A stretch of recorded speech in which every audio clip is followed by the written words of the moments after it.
সামনেই পুজো, আর পুজো মানেই ভালো ভালো খাবার খাওয়া। আর এই পুজোতে তোমাদের জন্য রইল কাতলা মাছের ফিশ ফিঙ্গারের রেসিপি। চলো দেখে নিই কীভাবে বানাবো।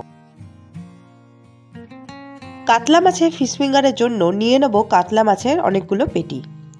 মাছগুলো ম্যারিনেট করার জন্য লাগবে লেবুর রস, মরিচ গুঁড়ো, নুন, হলুদ আর গরম মশলা গুঁড়ো।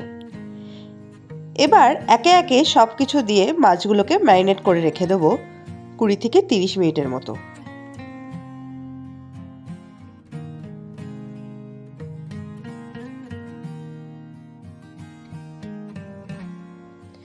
বাচ্চারা খুব একটা মাছ খেতে চায় না, তাই বাচ্চাদের জন্য এই ধরনের মাছের একটা রেসিপি খুবই ভালো কথা। তারাও খেয়ে নেবে আনন্দ করে, আর আমরাও হ্যাপি হয়ে যাব।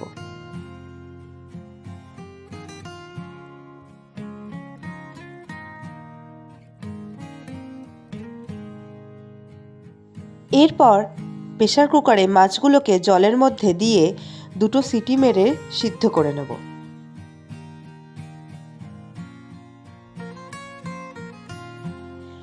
এবার একটা মিক্সি পটে 4-5টা কাঁচা লঙ্কা, একটা মিডিয়াম সাইজ পেঁয়াজ আর কিছু পরিমাণ মতো ধনেপাতা দিয়ে ভালো করে একটা পেস্ট তৈরি করে নেব। বাচ্চারা যদি ঝাল না খায় তাহলে কাঁচা লঙ্কাটা অ্যাভয়েড করতে পারেন। দেখুন আমার পেস্টটা রেডি হয়ে গেছে। এদিকে মাছগুলো সিদ্ধ হয়ে গেছে। এবার মাছগুলোকে ভালো করে কাঁটা আর ছাল ছাড়িয়ে নেব। আমার মাছ ছাড়ানো হয়ে গেছে। এবার এর মধ্যে দিয়ে দেব আলু সিদ্ধ, নুন, মরিচ গুঁড়ো, গরম মশলা গুঁড়ো, ম্যাগি মশলা, আদা রসুনের পেস্ট, লেবুর রস, সয়া সস আর মিক্সিতে করে রাখা সেই পেস্টটা।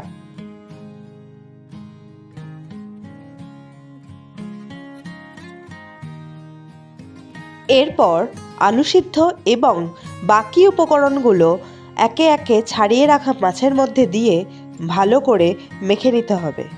দেখতে হবে যেন এটা ভালো করে মিক্সড হয়।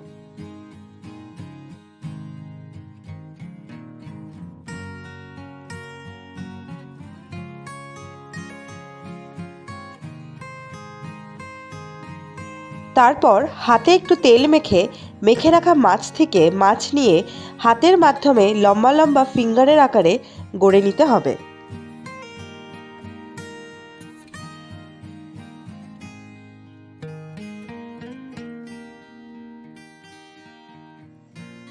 এবার একটা পাত্রে 1 কাপ মতো কর্নফ্লাওয়ার, 1 চা চামচ নুন আর 2টো ডিম দিয়ে ভালো করে মিক্স করে একটা ব্যাটার তৈরি করে নেব।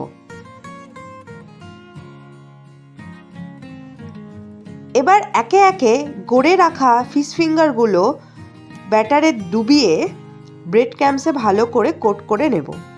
এইভাবে এরকমভাবে সবকটা বানিয়ে নেব।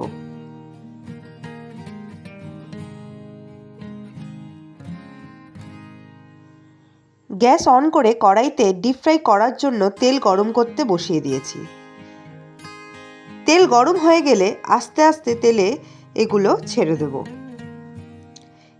এবার ফিশ ফিঙ্গারগুলো ব্রাউন করে ভেজে তেল ঝরিয়ে তুলে নিতে হবে।